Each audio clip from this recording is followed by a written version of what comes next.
E aí, tudo bom? Espero que você esteja bem, espero que você e sua família estejam todos bem. O vídeo de hoje é rápido, da minha parte pelo menos, vai ser um pouco mais longo pelo que vem a seguir, mas vai ser um vídeo também muito importante para vocês entenderem muito mais, ainda mais profundamente, sobre o contexto do Adventismo.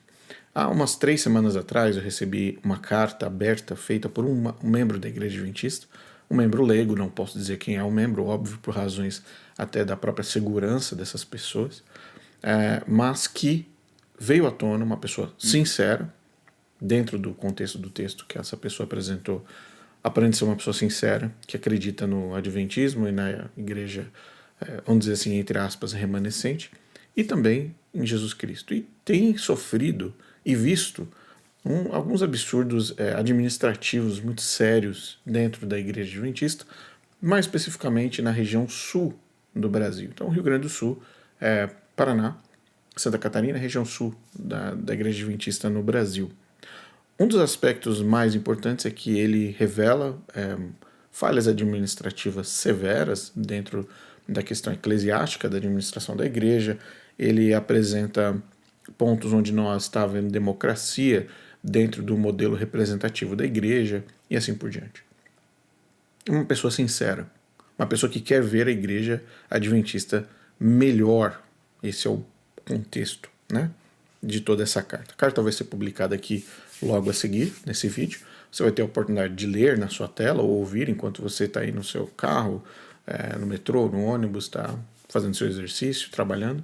Então você vai poder ouvir ipsis literis a carta que foi enviada por essa pessoa, esse membro que está com bastante preocupação para onde a coisa está caminhando. E muitas vezes, como dizem os adventistas, irou-se o dragão contra a mulher. Parece que canais que expõem o adventismo como um movimento sectário ao cristianismo revelam também as consequências dos movimentos sectários e de como eles, infelizmente, causam danos na fé das pessoas. O Adventismo do Sétimo Dia ele tem duas equivalências quando se trata de fé. O fato do adventista crer que ele pertence à igreja remanescente e que todas as outras são Babilônia faz com que a fé dele seja dividida em duas metades. A metade número 1 é a fé em Jesus Cristo, o que a gente espera que o adventista tenha de forma legítima. Eu creio que todos têm. Mas também tem a outra metade, que é a fé na instituição, no CNPJ. Por quê? Porque o CNPJ se apresenta como sendo melhor que todas as outras igrejas. Então esse é o contexto. Então eu preciso crer nos dois. Eu preciso crer em Cristo e crer na suposta igreja remanescente. Quando você tem a fé em Cristo, eu garanto para você uma coisa: Cristo não vai falhar com você. Quando você tem a fé em Cristo, Cristo não vai mentir para você. Quando você tem a fé em Cristo, Cristo está contigo, do seu lado. Ele deu a vida por você. Agora, se você pega 50% da fatia da sua fé e deposita na igreja remanescente, automaticamente você vai ter problemas. Por isso que nós falamos aqui de forma repetida que dentro do adventismo Cristo não tem exclusividade. Se não fosse assim, você não teria que jurar fé e, vamos dizer assim, obediência à inspiração do espírito da profecia chamada Ellen White antes de entrar no tanque batismal. O que é um absurdo. Um absurdo terrível, tremendo. Porque você coloca sobre a sua vida e a vida da sua família a autoridade de uma espiritualista do século XIX. Mas, vamos tirar Ellen White da equação. Somente o fato da igreja adventista se posicionar como a igreja remanescente automaticamente te obriga a ter fé no CNPJ. E quando você coloca a sua fé, seu coração, na mão do CNPJ, o CNPJ vai falhar com você, como qualquer outra igreja. Instituições e CNPJs não representam o Evangelho. A missão foi dada para as pessoas. Então, quando você olha para um CNPJ que falha com você, você está vendo uma organização CNPJ que automaticamente está por trás das mãos de humanos. Humanos falham, humanos erram. Cristo não falha, Cristo não erra. Simples assim. E qualquer ser humano, qualquer um, falha. Qualquer um. Todos nós somos imperfeitos. Por isso que a sua fé não tem que ser depositada numa tal igreja remanescente, tem que ser depositada em Cristo. E isso te dá a liberdade de você se movimentar, quando necessário, para qualquer outra comunidade. Porque você tem liberdade, você é livre em Cristo, para você falar, chega, eu não quero mais fazer parte dessa bagunça, eu vou fazer parte de uma igreja que também é liderada por humanos, mas em humanos que submetem em proporções estupendamente, se essa palavra existe, maior do que essa que eu estou vendo. Então, quando você tem liberdade em Cristo, você consegue sair do ponto A para o ponto B. Quando você não tem liberdade em Cristo, você se torna refém de CNPJs. Existe igreja perfeita, Rodrigo? Não. Não existe, eu acabei de dizer. Mas você não é obrigado a permanecer numa igreja que está moendo e dividindo a sua fé em pedaços. Esse é um exemplo de pessoas sinceras que têm fé em Jesus Cristo, mas que acreditam de alguma forma, foram convencidas de alguma forma que eles pertencem a um CNPJ remanescente. Isso é uma falácia, isso é uma mentira. E principalmente no Rio Grande do Sul, no Paraná, Santa Catarina, na parte sul do Brasil. De uma galerinha de uma liderança que se acha mais perfeita do que o pessoal do Nordeste. De um pessoalzinho no sul do Brasil, fanático, adventista, fundamentalista, mas que nos bastidores se revela o que é. Nada diferente do que acontecia com Ellen White, Tiago White, Israel Damon e tantos outros no século XIX. Da boca para fora uma coisa, dos bastidores outra. Então, fica essa carta. É uma carta de um adventista sincero e que está sofrendo dentro do contexto atual, na União Sul Brasileira da Igreja Remanescente. Fica para vocês aí. A gente se vê em breve nos próximos vídeos. Tem muita coisa boa por aí, viu? Um abraço. Um clamor por mudança. Carta aberta aos líderes da União Sul Brasileira. Irmãos em Cristo, sendo um adventista de terceira geração e ancião, em uma das maiores igrejas da União Sul Brasileira, tenho observado com preocupação crescente a situação atual da nossa amada igreja. Sendo um de vocês, servo fiel desta igreja, sinto-me compelido a compartilhar minhas angústias e esperanças. A partir de conversas com diversos pastores, funcionários e outros líderes, identifiquei pontos críticos que exigem nossa atenção imediata e percebi a necessidade urgente de um diálogo aberto e honesto sobre os desafios que enfrentamos. As informações aqui apresentadas são fruto de profundas reflexões e orações. Uma gestão questionável.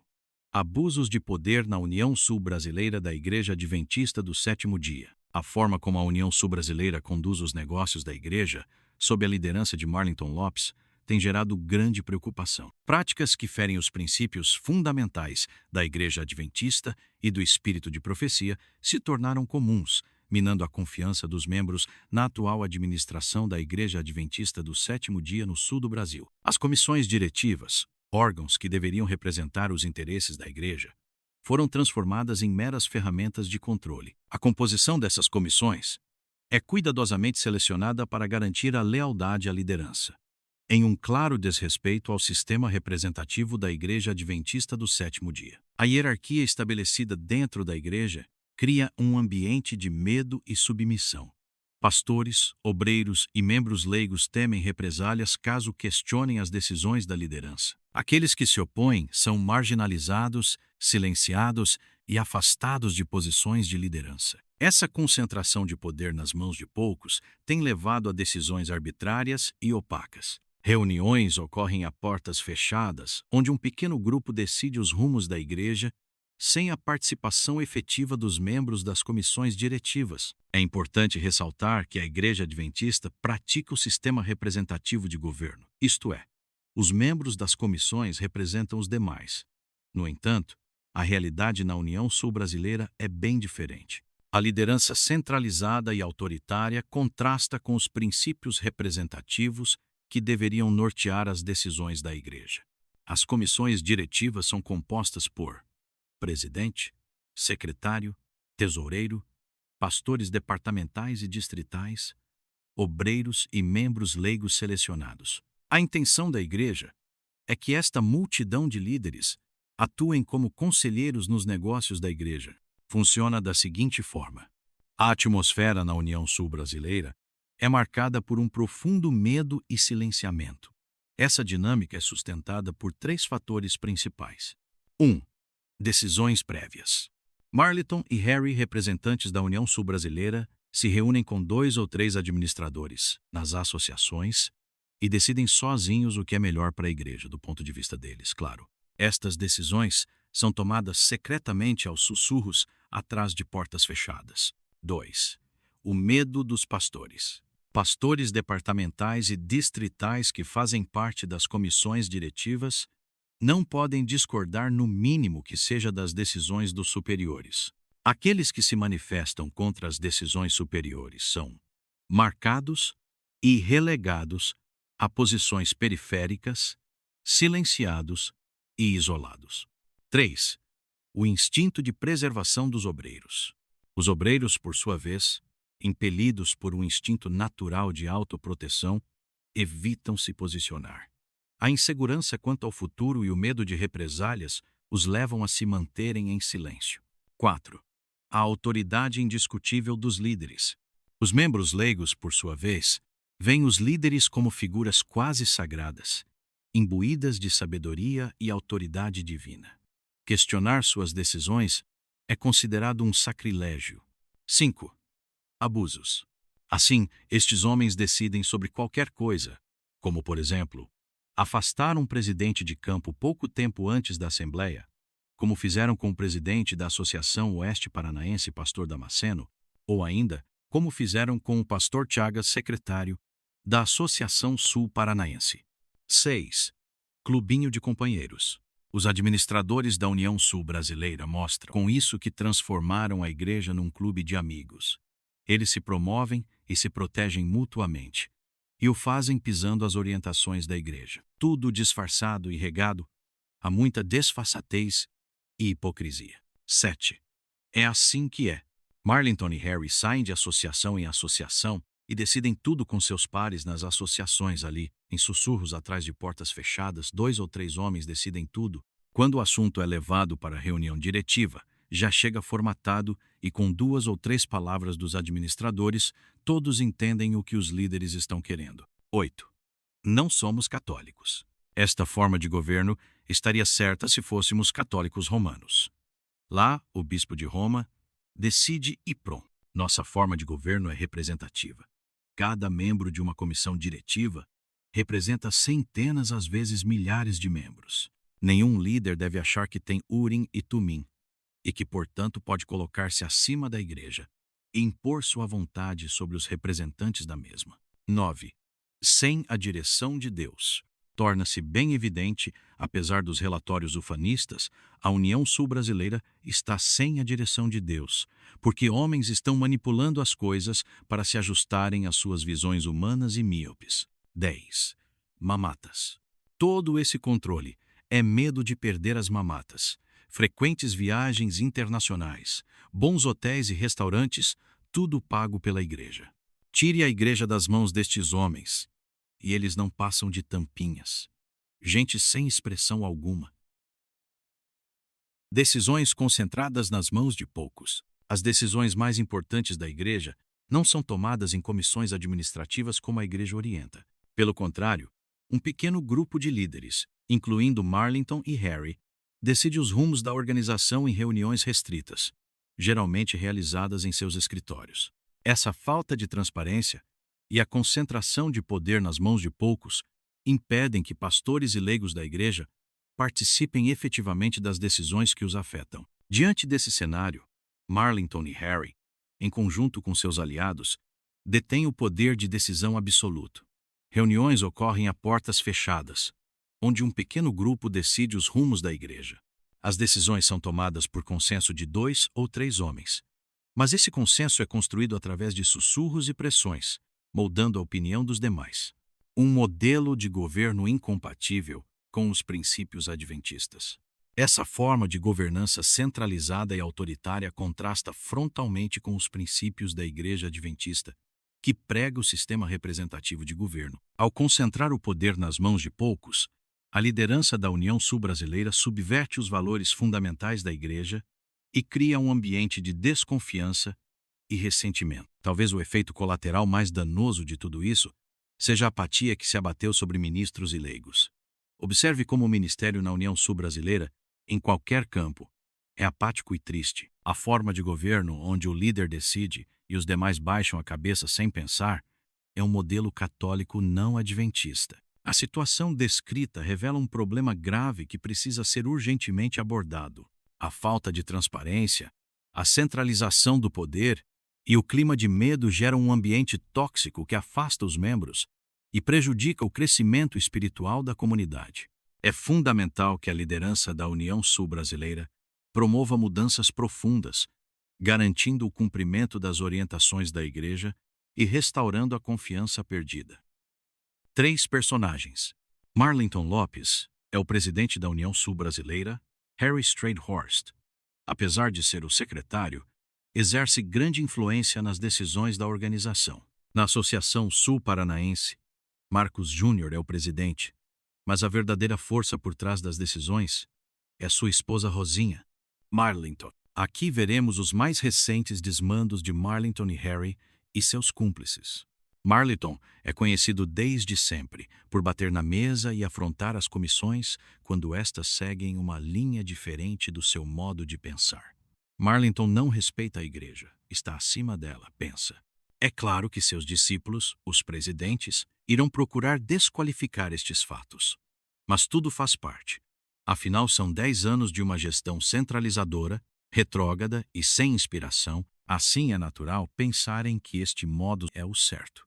Ele e seus discípulos deviam temer a Deus e servir sua igreja, não se servirem da igreja. Homens que custam mais de R$20.000 mensais à igreja deveriam mostrar respeito pelas praxes da igreja. Marlington usou sua posição para fazer da obra cabide de emprego para ele, para sua esposa e para os 2 filhos, bem pertinho do papai e da mamãe. Um trabalha na Associação Sul-Paranaense e o outro na Associação Central Paranaense, muito conveniente, não? 2. Harry, o secretário da União Sul-Brasileira, Harry Stradhorst. Este é uma velha raposa.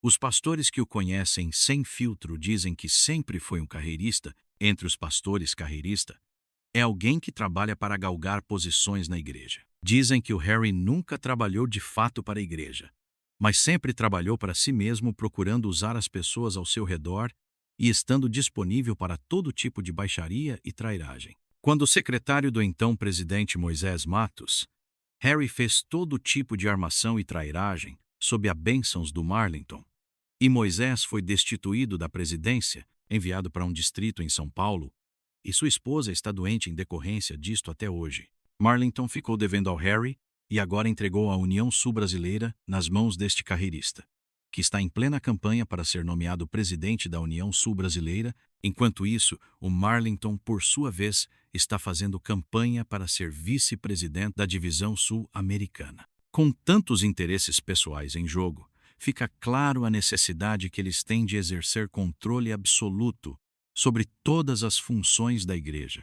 Participei de uma cerimônia de ordenação na igreja do Boqueirão, onde o Harry foi o pregador. Foi a ordenação mais horrorosa. O Harry é um pregador raso sem inspiração. Todos sabem disso.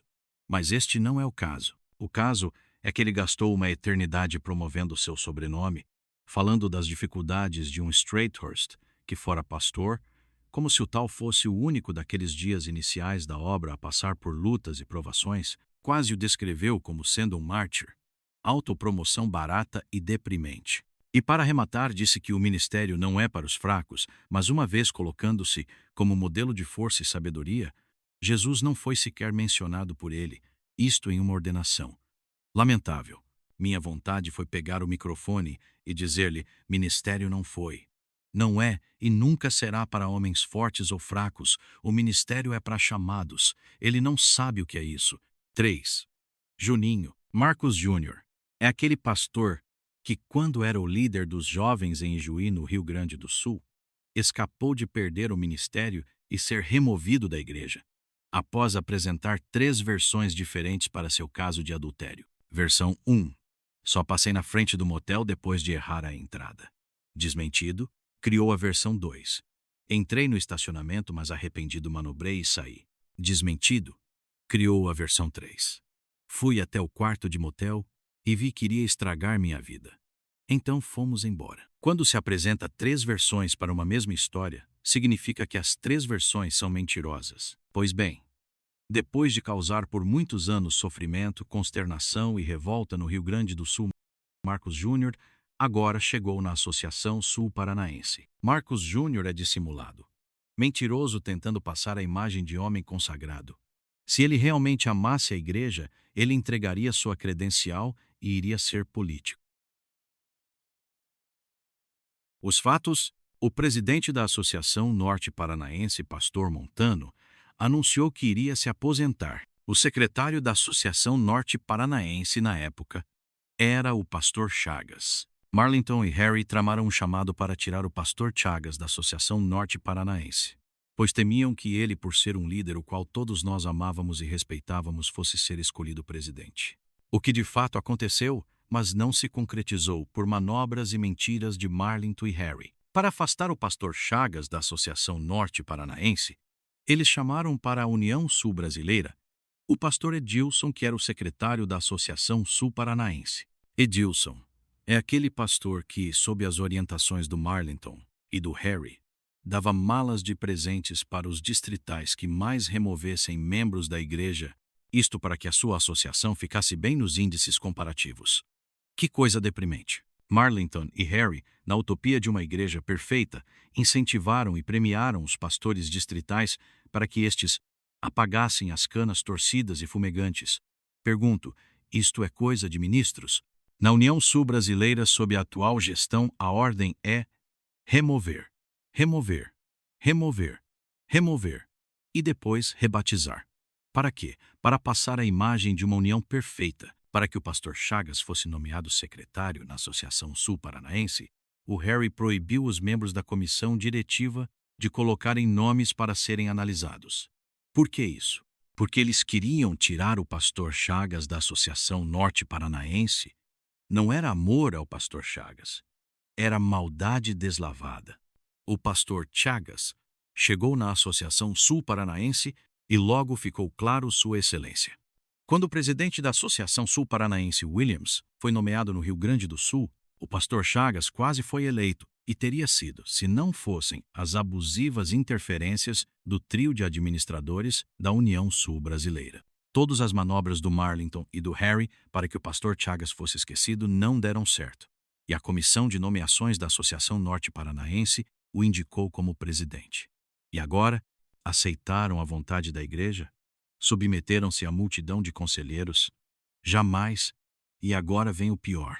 Com 6 votos a mais do que o segundo colocado, o nome do pastor Chagas deveria ter sido levado à Assembleia, onde seria naturalmente votado.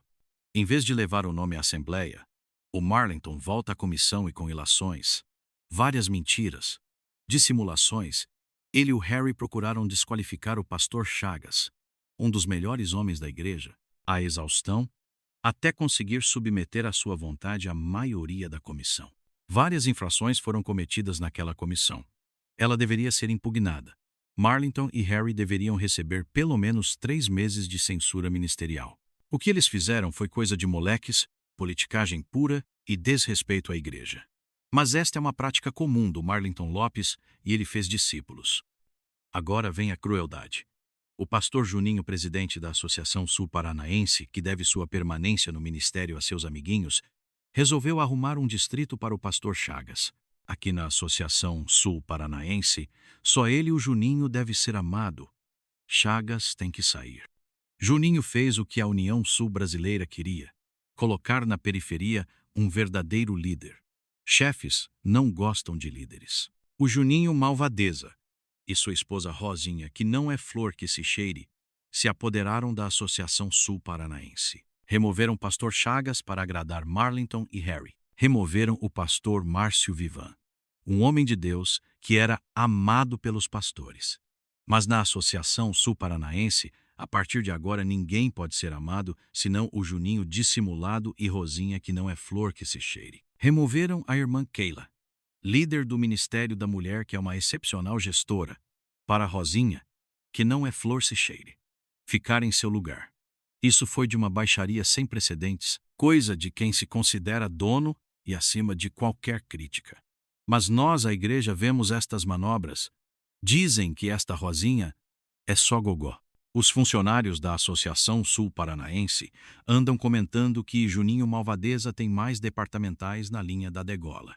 Faltaria tempo para falar de tantas outras coisas, como casas luxuosas para Marlington e o tesoureiro da União Sul Brasileira, de adultérios entre departamental e esposa dentro da União Sul Brasileira, embaixo do nariz do Marlington, e de outras perseguições cruéis perpetradas pela União Sul Brasileira e cúmplices. Queridos, não podemos perder a confiança em Deus e em sua palavra. Porém, como igreja, não podemos confiar em homens deste calibre. Queria assinar este documento. Sou leigo. Eles nada podem fazer contra mim. Mas temo pelos 15 pastores e obreiros, que foram minhas fontes. Sugestões. Pastor foi chamado para servir a igreja e não para se servirem dela. Administrador foi chamado para serem os primeiros a zelarem pelos regulamentos da igreja. Administrador na Igreja Adventista do Sétimo Dia não é homem infalível. Deve se submeter ao conselho das comissões. Pastor algum deve querer proteger a igreja, burlando as orientações da igreja. Marlington se aposente e pare de causar danos à nossa amada igreja. Harry mude de área, entregue sua credencial e torne-se um consultor de tecnologias. Juninho, torne-se político. Você tem vocação. Engana bem. Não faça a igreja sofrer tudo outra vez. Marlington, saia de cena. Poupe a igreja de qualquer coisa de sua parte. Procure um buraco em alguma querência do Rio Grande do Sul. Se esconda e se arrependa de seus pecados contra a igreja. Se arrependa de ter feito a União Sul Brasileira diminuir tanto sob sua gestão. Harry, entregue sua credencial de ministro. Você sabe que você não é ministro. Deixe de ser moleque e pegue uma enxada, vá para a roça de sol a sol para aprender a ser homem. Será que o Harry pensa que nada será feito com ele, pelo fato de ser casado com a irmã do Edson Nertle, tesoureiro da divisão sul-americana? Juninho, poupe a igreja de sua hipocrisia. Você só engana quem não conhece você e sua história. Torne-se político. Você tem vocação política. Você é muito bom nisso.